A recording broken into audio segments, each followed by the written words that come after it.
Happy Monday, everyone. Welcome to a brand new episode of the Media Row podcast. I'm your host, Justin Miller. As always, make sure to go check us out all over social media at Media Row Pod, as well as wherever you are viewing or listening to this right now. Make sure to click that subscribe button, like, rate, comment, all that good stuff.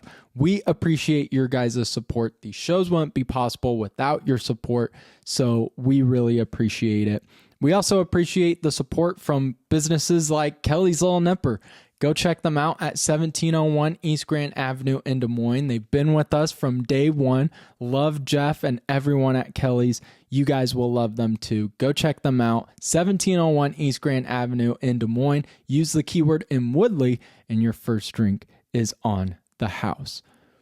Man, I've not stopped smiling since leaving Drake Stadium on Saturday.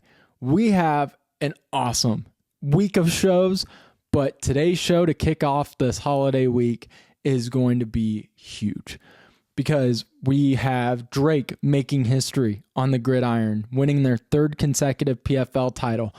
Shout out to Casey. You see his photos all over our show each and every day. And, appreciate him not only for the photos, but him being able to snag me one of the PFL champions t-shirts back to back to back. Thank you, Casey. And so we have Drake winning their third straight PFL title, earning a trip to the FCS Playoffs for the third straight season. We'll have interviews with Coach Woodley, and we'll talk about the selection show that I was at and covered on Sunday, as well as just the X's and O's that happened in their win over Morehead State as well. And then we'll jump in to the basketball court side of things as we have Feast Week and all those great tournaments. And Drake, they will be participating in that Emerald Coast Classic on Friday, 8:30. They're on this winning streak, and they get to go up against LSU. So their first true opponent that they'll be playing on Friday at 8:30. So we'll talk a little bit about what Drake was able to do on Friday to continue this winning streak and what to look for on Friday night this week against LSU. And then we'll just finish up with some more talk about the other popular tournaments and teams playing against each other in Feast Week. So really busy show. Let's jump right into it. Starting on the gridiron, as the Drake Bulldogs make history. Drake wins their third consecutive PFL title, beating Morehead State 17-10 at Drake Stadium.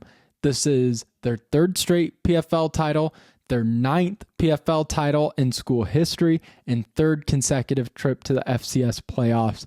Really cool. On Sunday during the selection show, Brian Harden spoke to the parents, to the players, the coaches, and he mentioned Drake has never won three straight PFL titles, but you have to go all the way back to 1931 for the last time Drake won three straight titles, back when they were in the Missouri Valley Conference. So it's been a long time that Drake has seen this kind of success. And Drake, they 4 years ago had never seen the FCS playoffs, and now have been to it 3 straight years. So the program is really in a golden era, it feels like. And, when you lose your head coach, you feel like, man, you're going to take a step back. You bring in a guy like Woodley and just everything they've been through this season. It was just awesome to see on multiple levels. Drake earning that win, 17-10 over Morehead State. Before we get into our thoughts on the game and our thoughts on the selection show, here is Coach Woodley right after the game. Instant reaction of beating Morehead State and what it meant for his team to be able to go to the FCS playoffs and also be crowned Pioneer Football League champions for a third consecutive year. Yeah, certainly a really good feeling today, and really it was just the culmination of a lot of work, a lot of hours, that we put in with these guys since really mid-January approximately, and we demand a lot out of them, and they've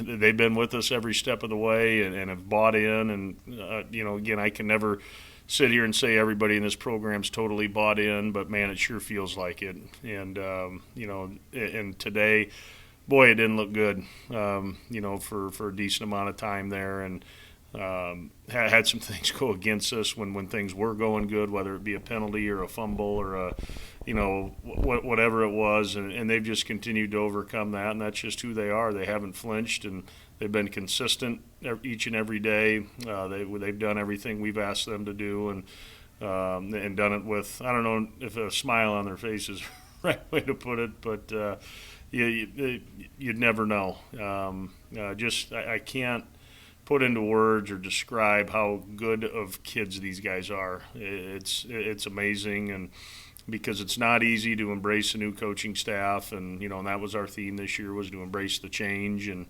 it's not that I talked about that often, but I think it was just the way in which we did things and the way they acted, and again, I can't say enough about them and the leadership we have. Sean Allison's the guy at halftime, rallying guys in there, because again, I talk to him and do that, and Sean pulls him up, and it's a different feeling when it's coming from one of your teammates, and that's why I love that kid. Nobody's more invested in this program than him. Nobody cares more about this program than him, and then he grabs him again there on the field down there in the fourth quarter when the defense is out there, and just so happy for him and really everybody. I hate to single him out because there are so many special guys, and a lot of guys did a lot of good things today, and again, just what a day, what a day it was. Drake winning their third consecutive PFL title is impressive for multiple reasons. One, you go into the year losing your head coach in Todd Stepsis that had given you the two previous championships. You lose players like Finn Claypool, who was a two-time Defensive Player of the Year. And so Coach Woodley, who you hire in late December from NAIA Grandview, has to rebuild an entire roster that lost 25 fifth-year seniors and have a brand new staff that is full of inexperience. Kyle Kemp, his first year as an offensive coordinator. You have Adam Cox, first year as a defensive coordinator. That's not even including the chaos that happened at arguably the most important position in college football, the quarterback. Drake, going into the spring, it was presumed Blake Ellingson was going to be the starting quarterback. He had played on the previous two championship teams. Well, he quits in the spring. So then Woodley starts Chase Spellman in week 1, who gets hurt against Upper Iowa. Has to start as QB3 in Xavier Washington against South Dakota State, who gets hurt in week 2. So then he is playing and starting true freshman Logan Inagawa, along with also playing true freshman Nick Herman at the running back position. And I really feel like all that adversity and all those storylines that happened before the season even started really combined and summarized this season in that effort in Saturday's win against Morehead State, where you just never felt like this team was out of it because of the way they had persevered, the way those true freshmen played like veterans. Nick Herman had 253 yards rushing on Saturday. But also, this team was never out of it because of the man with the headset, Joe Woodley. Google him. He just wins. Drake beyond impressed me on Saturday in their 17-10 win over Morehead State. It's so cool. And I mentioned this for the past 2 weeks. I'm sure you're sick of it. But our first thing we said about this Drake team against Upper Iowa, because Chase Spellman throws an interception on that first drive of the season, and Drake comes back. Chase Spellman wins PFL Player of the Week. That team just dominates the rest of the game. We talked about how this team perseveres. Those storylines I listed out are the most popular, but there is so much more to this team that they had to go through. Injuries on the offensive line, having not a lot of veterans. You have Sean Allison at the linebacker position. You have a handful of seniors, but this is a truly young team that Woodley is putting out on the field. And yet all of it doesn't matter. This team can win. This team has the players. And it's not only exciting as a fan and as a reporter for Drake, seeing the success, but also just what it means for the future. And it starts with what we heard on Sunday from Brian Harden, Coach Woodley. It all starts with those seniors and those veterans that stuck around through the coaching changes and are willing to continue to help build this program. And Drake returns to the playoffs because of players and seniors and because of Woodley and his coaching staff.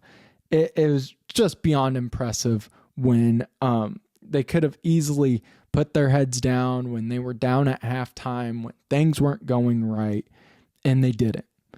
And so let's get into the X's and O's of Drake's win against Morehead State. It was another slow start where on the very first drive, on the very first play that Drake has offensively, Nick Herman fumbles the ball. Just a miscommunication between Inagawa and Herman. Ball fumbles.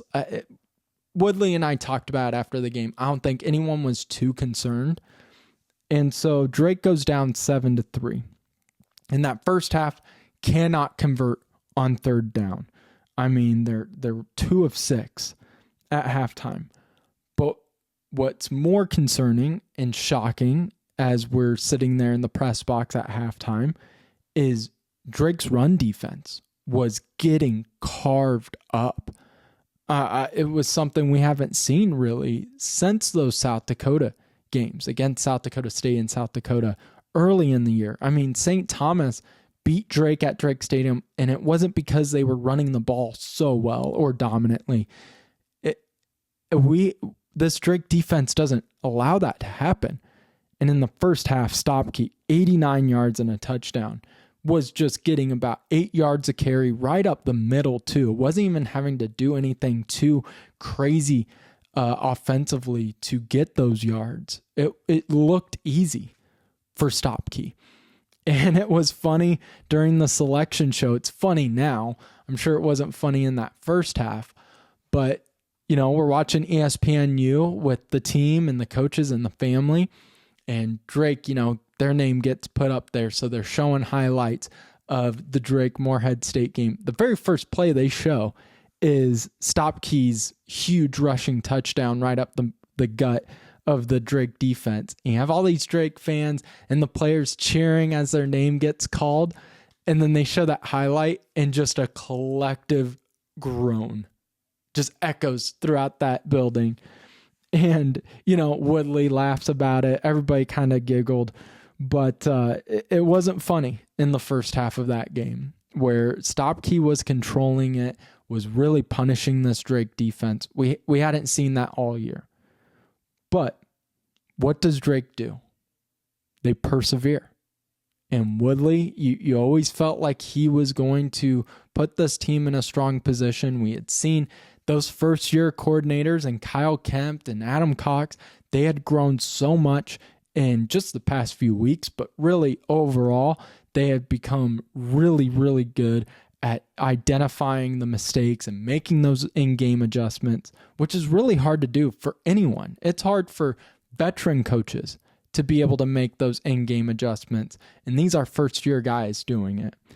So Drake, in that third quarter, still down 7-3, was struggling. They have some more miscues. There was a couple of missed field goals, penalties, huge penalties. Taj Hughes had a huge touchdown that looked like it was going to change the momentum in that third quarter. Then there's a holding. And so Drake, that wipes off the score. They get pushed back. They end up missing that field goal. It was huge. But the defense kept Drake in this one. While the offense was having miscues, this defense locked in that third quarter. They were forcing fumbles and turnovers by Morehead State. They were forcing miscues where there were false starts by Morehead State. Morehead State was shooting themselves in the foot all throughout that game. They had multiple opportunities deep in Drake territory to really put the pressure on Woodley's squad, and they just couldn't do it because they weren't fundamentally sound on Saturday, where they're getting false starts, they're holding at the wrong times, and Drake was taking advantage of that. Plus, they also struggled kicking the ball, 1 of 3 on the day as well. But then that fourth quarter happens. Call it magic, call it dominance, whatever you want to call it. Drake took over. They scored 2 touchdowns in the fourth quarter. You had a Logan Inagawa rush, and then you had a huge run by Nick Herman, and that is who we need to focus on in this fourth quarter. Because the passing game just wasn't effective against Morehead State. It wasn't where Drake could attack the Eagles the most effectively.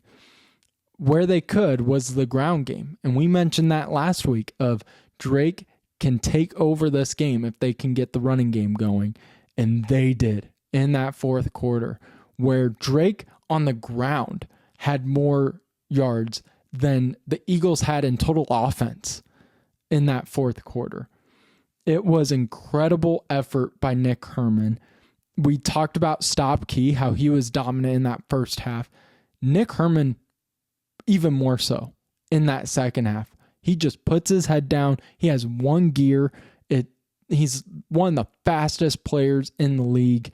And the fact a true freshman could fumble twice in a game and still just have as much confidence, wipe it off, brush it off his shoulder, I think speaks to, first and foremost, Nick Herman's character, but also just the staff and the teammates that are surrounding him, the confidence they put in him as well. But Nick Herman just charging up the middle of the field, getting like 10 yards, 8 yards a carry, and he puts together a historic performance that leads to this Drake victory. Nick Herman, 253 yards rushing, 1 touchdown. He had a 77-yard rushing touchdown. That is his third 60-plus yard rushing touchdown in the last 4 games, and it marks back-to-back games he put together 60-plus yard rushing touchdowns. So he just continues to impress and continues to show why Kyle Kemp in that offense has so much confidence in putting a true freshman in the backfield. 253 yards is historic for Drake because that was the most in a single game by one player since 2016. And let me get out my notes here from Saturday so I can find this name. But on October 8, 2016, Conley Wilkins for Drake, 205 yards. So he doesn't only just break that record, I mean, he kind of shatters it with 253. But that whole offense, really jump-started by Nick Herman in the backfield, just started to play more as that unit we're used to seeing. They struggled on first down in the entire first half and third downs. They were perfect on third down in the fourth quarter. They had 9 first downs when they only had 6 in the entire first half, just in the fourth quarter alone. Drake just, like we said, I think it really summed up this whole season, that game, in the sense of slow start, you're getting kind of beat in positions where you're not used to seeing Drake get beaten, and it still doesn't take away your confidence in Woodley and his team because you know they can win. You know they can persevere. It's very similar to how this whole year started. Drake hired Woodley late. It was late December when Woodley took over. So you're off to this slow start as a program. And then he has to rebuild a roster. He has injuries pop up. And yet, this Drake team, they persevered. Very, very cool to see. It was awesome to witness. I went to bed Friday night, coming back from the Drake men's game. And I'm laying in bed with Megan, and we're getting ready to fall asleep. And I'm just saying, I'm like, I can't fall asleep. I'm so excited about this game. And I had buddies texting me, and when you're in FCS school, you have people that kind of shove it off. This is talented football across the board, and it's meaningful football. And to be able to cover this team was an awesome experience. And I can't thank the athletic director and Brian Harden. I can't thank Jack Bloom and David Schindler enough, the athletic communication directors at Drake, for allowing me to cover this team, and then especially Joe Woodley for just being so welcoming. It's been amazing experience covering this team, and to see them hoist the trophy, it just was awesome. So let's get into what that win means. Drake, of course, they had never made the FCS playoffs 4 years ago, never seen it. Now they go back for their third straight season. We had the selection show on Sunday, and so 11 o'clock, went back to the Knapp Center, went up there with the team, the coaches, the athletic directors, and the parents, and was able to watch the ESPNU selection show, and Drake, seeing their name get put up on that bracket, the cheers, awesome to see. But the team they play, man, it's going to be tough regardless. It was going to be tough because this is the playoff time. Now, these are the top 24 teams in the country in FCS. You have 16 seeds, and then you have 8, automatic qualifiers are in there, or you have at-large bids that get put in those other 8 spots. And there was a slight chance Drake could host because Illinois State, if they had not gotten blown out on Saturday, could have been a top 16 team and would have hosted, but their stadium is being used for state high school football. So it would come to Des Moines more than likely, and Drake would play Illinois State at Drake in the first round of the FCS playoffs. Everyone was really hoping for that. Illinois State, of course, not a top 16 team, not one of those 16 seeds. So Drake will have to take on the 11 seed South Dakota Coyotes. Man, I have some concerns. One, some people were texting me this. They saw it quickly or faster than I did, of like, man, this seems off by the committee. Well, doing some asking, around of the people that have been involved in these committees and people that have followed FCS closer for longer than I have, asking about, is that normal to go up against a team in the first round that you played earlier in the season? The quick answer is no. That's something the committee tries to stay away from. So South Dakota is coming off of a bye. Drake has to travel to South Dakota. These teams have already played each other. It feels like a huge gut punch. As a fan and as a reporter, I feel like in that room, the players did not give off that sense. And I'm going to play you an interview that we did with Coach Woodley. He definitely doesn't give off that feeling of like, damn. No, they're excited. They're ready for payback. So those are my quick concerns with who they got seeded against. Having to go up against South Dakota is tough in my opinion. But here's Coach Woodley. First off, his instant reaction to just what it means to see his name, his team's name up there on the bracket on ESPNU. But also he dives into the positives of what it means to play up against a 11 seed South Dakota team they've already faced. So here's Coach Woodley on Sunday for the selection show. Obviously an accomplishment to make the FCS playoffs and really of year one of this regime. And I'm not saying that in the sense of it's because it's me, it's because of these guys and what they've done to accept us. That's not easy to do. It takes everybody, and they've just been tremendous with their support and buying into what we're trying to do on a day in, day out basis. And again, it's just a tough group and a bunch of guys that you just want to be around day in and day out as well. They're just they work extremely hard. They practice extremely hard. They prepare. And oh, by the way, they're at a very tough academic school, and they do those things to a very high standard as well. And it's just it's the perfect mix of kids, the kind of kids that we have in this program. They're doing these things. They're doing college football the way it was intended, a long time ago, and some of that's getting lost, at some of those higher levels. And I just feel like this is one of the more pure forms of college football that there is still today. And to see the joy on their face yesterday after winning the third conference title in a row, and then to see them celebrate in here today, it makes it all worth it, from my end as a coach, and I know I speak for the rest of my coaching staff. This is why we do it. We're all competitive, and we want to play, in the biggest games and, at the highest levels, and that's where we're at right now.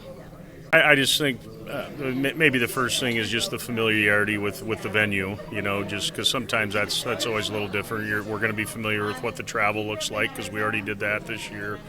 Those things matter a little bit. You're not walking into an unknown, and but what I do know is both South Dakota and Drake are two totally different teams than they were back in September, and that's the reality. And oddly enough, one of my best friends is the head coach at South Dakota, so I've watched about all their games. Now, I wasn't watching them like we were going to play them in a playoff game down the road, just because I thought I was. Somebody had mentioned me they try to avoid that in the first round, so it really never crossed my mind. But at the end of the day, it's a great opportunity. And again, we're going to know what the travel looks like. We're going to have a feel for what they are like competitively, and so do they, though. So there's a little bit of benefit for both sides in that regard. But who improved throughout the year, and who kind of stayed the same. I guess Saturday is going to give us a pretty good indicator of that. Huge thank you again to everyone that allowed me to cover this team during the regular season, inviting me to the selection show on Sunday to cover it as well.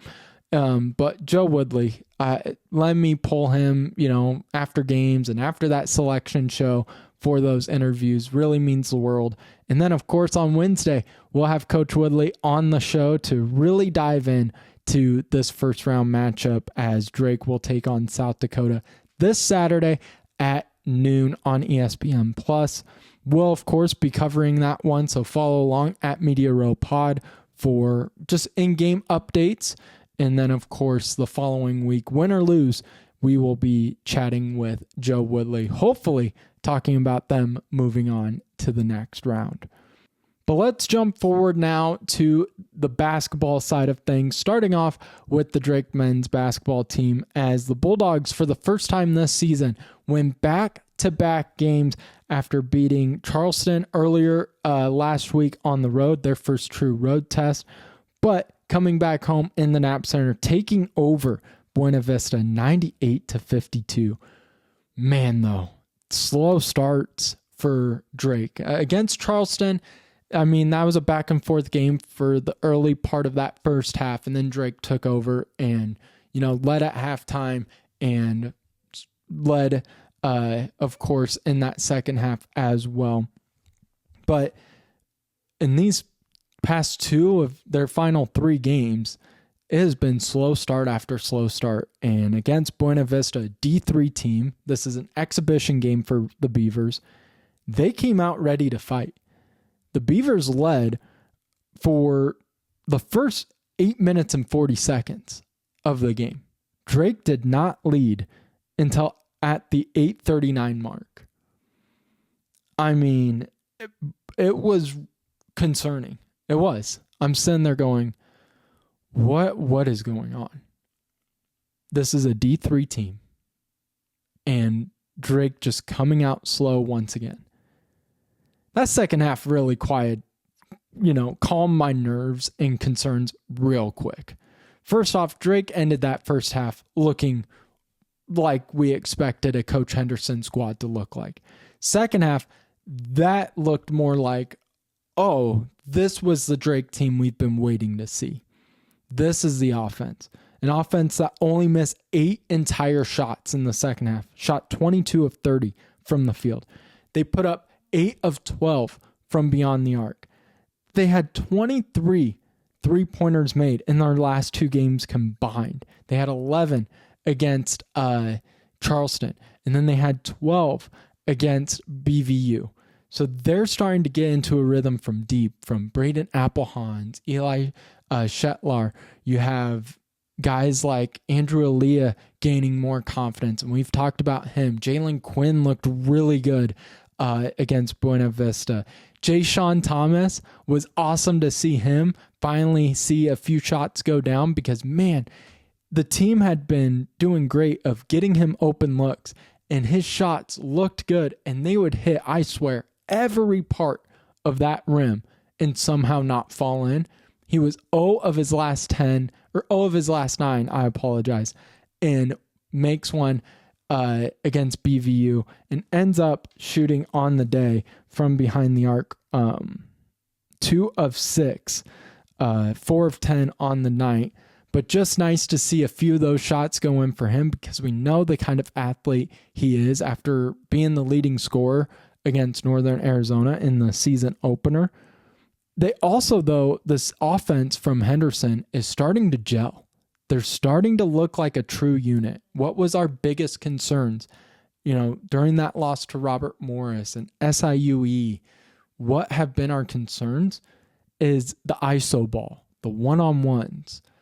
Now we're starting to see this team communicate and, once again, be together as a unit, where they put up season high in assists, 16 against Charleston, and then 23 against BVU. You know what that shows me? That this team is starting to gel. And they're doing it by these nice pick and rolls, pick and pops. They're moving the ball up and down the court effectively. They're not turning it over as much as they were at the start of the year. And it's everything, when fans are throwing up those alarms and red flags, and you bring it up to Coach Henderson, he's like, just give us time. Give us time. We're still learning. Some people can look at that and start freaking out. I never freaked out. I mentioned last week how I was silencing those alarms. But Henderson's feeling good about seeing those stats and showing now everyone what this team can do when they work together as a unit. So I asked Coach Henderson after the 98-52 win over the Beavers on Friday night, just what is going right for this offense, in these last few games. So here's Coach Henderson after the win against BVU. Right? It's that's the beauty of basketball and the season type deal, right? You just want to continue to grow as a team, and I think we're continuing to adapt with our personnel and our strengths, and it's been really nice to see.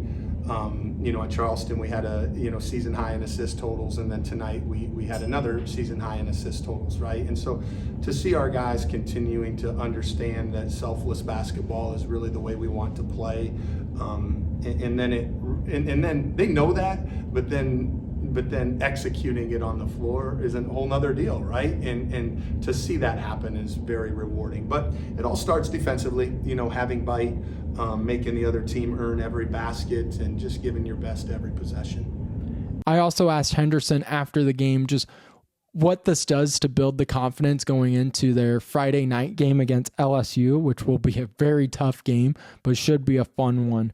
And I loved his response of saying he's not looking backwards, he's looking forwards. He's focused on how to grow this team and improve this team so that they can play up to a certain standard that has been held here in Des Moines for the last few years, and has an opportunity to really showcase it nationally against a really good LSU team. Friday at 8:30, Black Friday, holiday weekend, feast week here, as the Drake Bulldogs will tip off in the Emerald Coast Classic Friday night. So we'll, of course, be covering that one, but really excited about just what we've seen.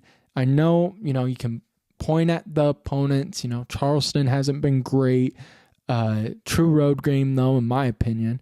And then against BVU, yeah, people can mention it's a D3 school, but Drake did what they were supposed to do. They completely dominated that game on multiple levels. So I'm just really excited to see what happens with this Drake team as they continue to gel. Before we finish up, though, today, I want to stick with basketball and talk about the Players Era Festival, which is arguably, I don't even think it's an argument, I think it's easily the most exciting festival, tournament, whatever you want to call it, during this Thanksgiving week, during Feast Week. Because as I was growing up, the Maui Invitational, that was the standard on Thanksgiving week. That was the best tournament. That was the one you were staying up. It was so cool. It was like midnight and you're watching these great teams. You have like Duke and Michigan State going head to head in these Maui tournament invitationals. But man, Maui has fallen off, and new tournaments, new festivals like the Players Era is taking charge and has really put on that crown this year as the best tournament, the must-watch tournament. Maui has fallen off. Last year, Maui had a couple of good teams where you had Ole Miss that had beat Iowa State in the NCAA tournament, will go on to beat Iowa State in the NCAA tournament. Tennessee that has had great success in the past few years. But this year is a far, far step back in the wrong direction, where this was a Maui tournament that used to host Duke, Kansas. A few years ago, you had Iowa State, Michigan State, UConn, all in one. This year, it is awful. Arizona State, Boise State, NC State's ranked, Seton Hall, Texas, USC. It's not going to... I'll watch it because I'm a sicko for college basketball, but it's not must watch. I'm not clearing my calendar like I am for the Players Era. You look at the Players Era and tell me which one you would rather watch. Here's the teams: Iowa State, St. John's, Creighton, Kansas, Houston, Bama, Gonzaga, Auburn, Michigan, and there's still more. There's still more I'm cutting off. Players Era is the most must-watch tournament of Thanksgiving week, and it's really shocking to see how far Maui is taking a step in the wrong direction. But before we finish up, just a few quick thoughts on the game I'm going to be most excited to watch during the Players Era, which is today at 3:30 as number 14 St. John's takes on number 16 Iowa State. Going to learn a lot about both of these teams. Starting with Iowa State, my biggest concern going into the year for Otzelberg's program was the depth. Starting lineup I had great confidence in. Jefferson and Lipsey are an amazing duo. You also have Momcilovic. If you can get him consistent this season, he could be a huge asset. But who's the guy that's going to come off the bench? Who's that sixth player? Who's the Jamal Crawford for this Iowa State team that can give Lipsey a break or give anyone who gets into foul trouble, a break, and this team won't take a huge step back? Nate Heisey, I don't know if he's that guy. As someone who's covered the Valley, I liked him at UNI, but we don't know. Last year, he didn't do anything that made me think less of him, but also didn't do anything that made me get overly impressed by him coming off the bench. So we're going to learn a lot about the Cyclones' depth, I think, in these next 2 days where they take on St. John's and Creighton. But then also with the opposing team and number 14 St. John's, we're going to learn a lot about where this defense truly is. St. John's offensively, great. Really fun to watch. They have athletes all across the board. Now, can they learn to play together more effectively and more as a unit? Maybe. I think that's kind of their biggest concern offensively. But really overshadowing this team are their defense. The defense is not great. You're going to be going up against a team like Iowa State that has so many veterans on the team, and Momcilovic, Jefferson, Lipsey, and you're going to be banged up because on offense, you're going to be going up against one of the best defensive teams in the country in Iowa State, and just Otzelberger's strategy year after year is so strong on that defensive end. So I'm just worried about how Rick Pitino gets the squad gelled together offensively, and also how they figure out those concerns defensively, because they let Alabama, who is arguably the best offensive team in the country, just pile on points against St. John's. So we're going to learn a lot about these two teams. I'm going to take Iowa State, though.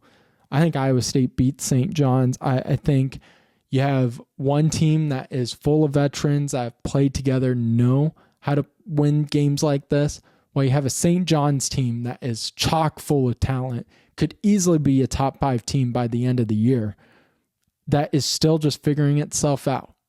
So give me Iowa State winning that one.